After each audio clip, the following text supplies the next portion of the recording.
आइए आज 6 जुलाई को स्मरण करते हैं नारी जागरण की अग्रदूत वंदनिया लक्ष्मीबाई केलकर जी को। बंगाल विभाजन के विरुद्ध हो रहे आंदोलन के दिनों में 6 जुलाई 1905 को नागपुर में कमल नामक बालिका का जन्म हुआ।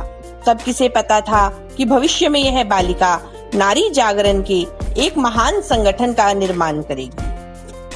अगर आपने अभी तक हमारे चैनल को सब्सक्राइब नहीं किया है तो कृपया इसे सब्सक्राइब अवश्य कर लें, जिससे कि आपको प्रतिदिन इसी प्रकार की अच्छी जानकारी मिलती रहे। कमल के घर में देशभक्ति का वातावरण था। उनकी माँ जब लोकमान्य तिलक का अखबार केसरी पढ़ती थीं, तो कमल भी उसे गौर से सुनती थीं। केसरी के तेजस्वी विचारों से प्रभावित होकर उन्होंने यह निश्चय किया कि वह दहेज रहित विवाह करेंगी। इस जिद के कारण उनका विवाह 14 वर्ष की अवस्था में वर्धा के एक विधुर वकील पुरुषोत्तम राव केलकर जी से हुआ, जो 2 पुत्रियों के पिता थे। विवाह के बाद उनका नाम लक्ष्मीबाई हो गया। अगले 12 वर्षों में लक्ष्मीबाई जी ने 6 पुत्रों को जन्म दिया। वे एक आदर्श व जागरूक गृहिणी थीं। मायके से प्राप्त संस्कारों का उन्होंने गृहस्थ जीवन में पूर्णतः पालन किया। उनके घर में स्वदेशी वस्तुएं ही आती थीं। अपनी कन्याओं के लिए वे घर पर एक शिक्षक बुलाती थीं। वहीं से उनके मन में कन्या शिक्षा की भावना जन्मी और उन्होंने एक बालिका विद्यालय खोल दिया। रूढ़िग्रस्त समाज से टक्कर लेकर उन्होंने घर में हरिजन नौकर रखे। गांधी जी की प्रेरणा से उन्होंने घर में चरखा मंगाया। एक बार जब गांधी जी ने एक सभा में दान की अपील की, तो लक्ष्मीबाई जी ने अपनी सोने की जंजीर ही दान कर दी। 1932 में उनके पति का देहांत हो गया।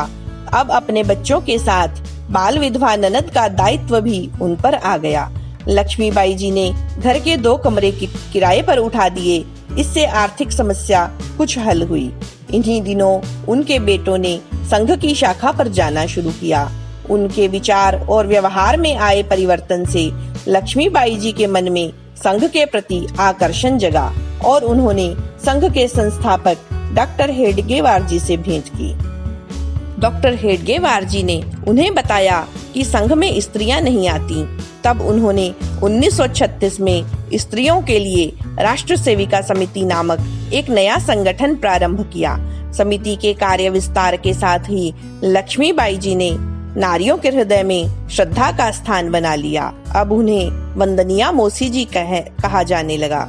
आगामी 10 साल के निरंतर प्रवास से समिति के कार्य का अनेक प्रांतों में विस्तार हुआ। 1945 में समिति का पहला राष्ट्रीय सम्मेलन हुआ। देश की स्वतंत्रता एवं विभाजन से एक दिन पूर्व वे कराची सिंध में थीं। उन्होंने सेविकाओं से हर परिस्थिति का मुकाबला करने और अपनी पवित्रता बनाए रखने को कहा। उन्होंने हिंदू परिवारों के सुरक्षित भारत पहुंचने के प्रबंध भी किए।